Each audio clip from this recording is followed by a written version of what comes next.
We're learning about trust in Hashem, having trust in Hashem. So when someone has trust in Hashem, things work out. Things work out the way. It's like davening. When you pray to Hashem, you pray that Hashem should make things work out for you. Things should go well.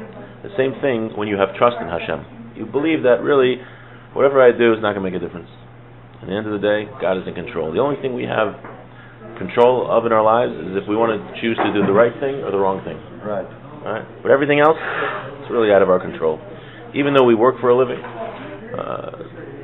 our sustenance, our parnasa, it comes from Hashem. Right. Some people are very smart, and they don't make such a good parnasa. Some people are really dumb, and they become billionaires. Right. Hashem, I agree with you. Yeah, Hashem's in charge. Hashem's in charge.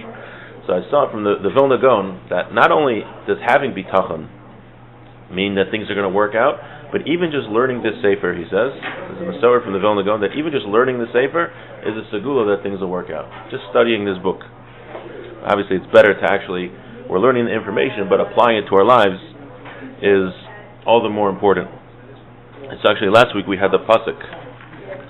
We brought a pasuk here.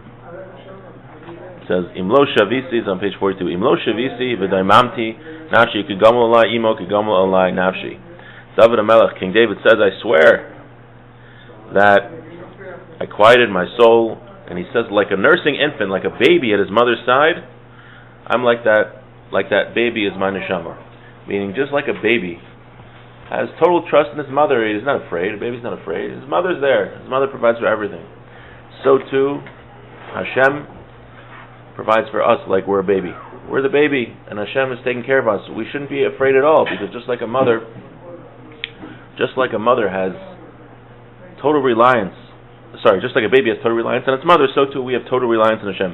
And they bring here on the bottom that the Vilna Gaon says this pasuk is the essence of bitachon. That's how calm we're supposed to feel. We're supposed to feel so calm in the hands of Hashem, just like a baby is calm in the arms of its mother. And then I saw a nice story from Rav David Ashir. Rav David Ashir said there was a fellow in Yerushalayim. He's an American guy. He's having some difficulties, very tough time during his life. I think he was in yeshiva, might have been a young Kolo fellow, and he was on the streets of Yerushalayim, and he was talking to his rabbi. It was 2 a.m, couldn't sleep. So his rabbi is giving him chizuk, inspiring him to pull through these difficult times. And all of a sudden, he sees coming from around the corner, he sees a little shadow. He sees a 3-year-old boy turns the corner by himself at 3 a.m. He starts panicking.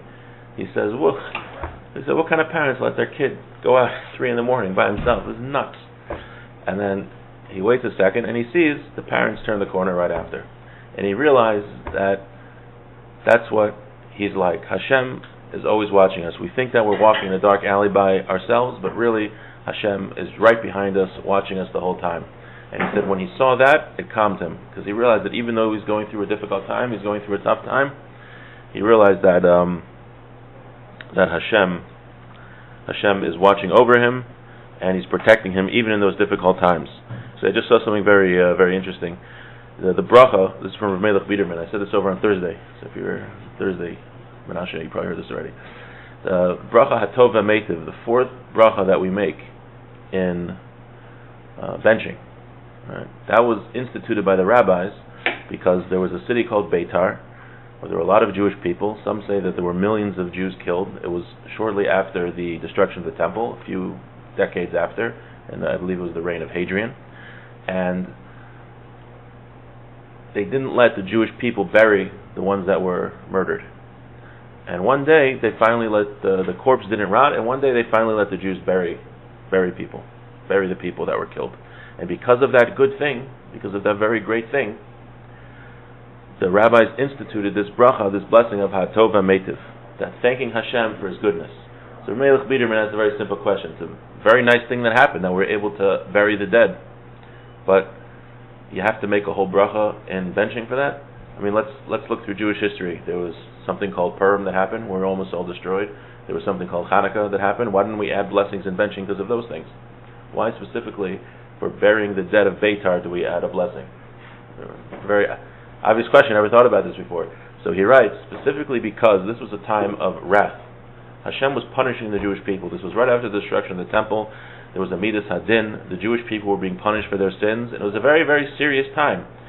So even in those times when Hashem is punishing us and we're going through horrible situations and difficult, painful experiences, even then Hashem is still watching us, and He's giving us like a wink, saying, I'm still taking care of you, I'm still with you, even though for whatever reason you have to go through this difficult thing.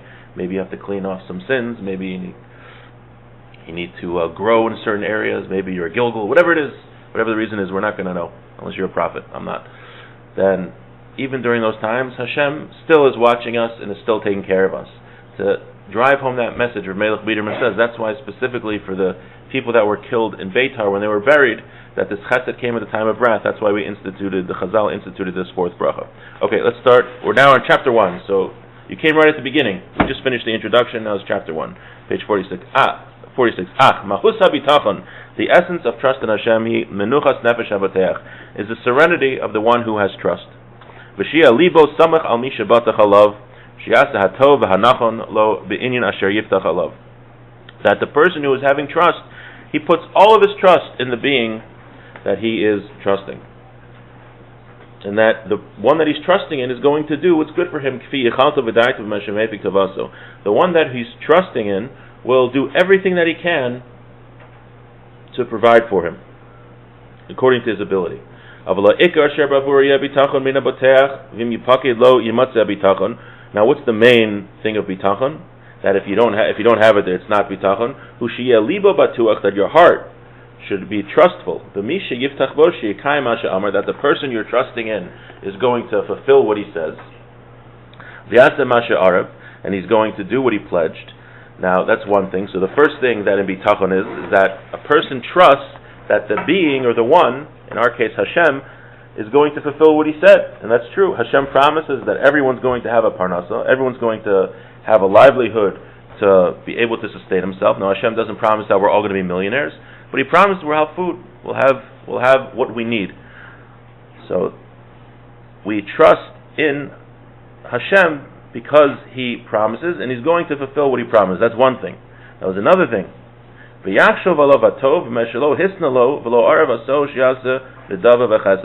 That the being, meaning Hashem, not only is He going to do what He promised, but He's going to think of what other kindness can I do for that being, and He's going to do that. And so to say, to borrow a phrase, Hashem is going to go beyond the letter of the law to do even more for us. So bitachon is not just that Hashem is going to fulfill what He promised, for example, giving everyone a parnasa, the ability to support himself, but He's also going to do even more for us. He's going to think of ways to do chesed for us. Again, we're borrowing terms. Hashem doesn't think, whatever it is. He's going to do even more kindness for us. Okay, that's chapter 1. Let's start chapter 2. Page 450. Okay. What the Ramchal is going to... it's force of habit. What Rabbeinu Bachya is going to do in this chapter is going to list the conditions that one needs. Let's say you want to have trust in somebody. He's going to list conditions that you need to have full trust in somebody. So even if I trust my friend, what does my friend have to have trust? And he's going to come to the conclusion that the only being you could have total trust in is Hashem. And let's do a few of the reasons. Let's start. Hasibos asher behem yitachon habitachon. The reasons, the qualities to have bitachon al burim heim sheva. There are 7. There are 7 qualities that if you want to have total trust in a being, you need to have 7 qualities. That being needs to have 7 qualities. Achas mehem, first, harachamim v'acham lava abba. The being has to be merciful and has to be loving, has to be kind. When a person knows that his friend is compassionate and he's merciful towards him, yiftach, well, he can trust him. V'tanuach nafsho, he'll have serenity. That everything his friend's doing with him, everything that's bothering him, his friend will take care of. Why? Because his friend is a merciful person. His friend is merciful. Okay? That's the first thing you need. Vashenis, the second thing. He knows that his friend loves him, but he also knows that this being doesn't hide from him. He doesn't sometimes he takes care of him, sometimes he doesn't. He doesn't become lazy in fulfilling his desires. He agrees and he works to accomplish good things for his friend. If this is not clear, the trust in this being won't be complete. We make sure you're there. Right? Even if a being is merciful and kind, but if sometimes he's not paying attention to you, then you can't have total trust because maybe he's not paying attention to me. Because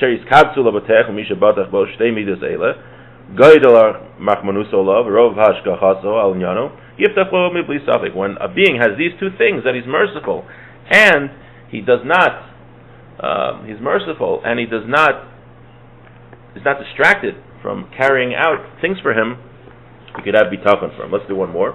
Vashlishis, the third, shiachazak, the being that you have trust in has to be powerful. Lo yinitzach b'asher hu chafetz. He can't be defeated or foiled with what he wants to accomplish. Lo yimneu maneh me'asas b'kashos habetecha. There can't be anything that can prevent him from accomplishing what he wants for this individual. Ki im yachalash, if the being is weak, lo yishlom bitachon alav. The bitachon won't be complete, right? The being could be merciful and he could not hide from him, but if he's a weak being and he can't accomplish things, then you can't have bitachon on him, because it's very nice that you are paying attention to me and you want to help me, but if you can't, you can't. Even though he's merciful and he's watching over him, because he won't be able to accomplish many things. Because the bitachon will be better if you have these three things. So we're seeing, so the first three of the seven are that a being has to be merciful, that he's constantly paying attention to the person, and also that he is powerful to accomplish these goals. And we're going to see, already we can see it, that the only being who can accomplish all these things is Hashem. And his conclusion is going to be, spoiler alert, that the only being that it's fitting to put your trust in is God. Because every human being, even ourselves, you put trust in ourselves, you put trust in another human being, they're not all powerful, they're not constantly merciful, they're not constantly paying attention.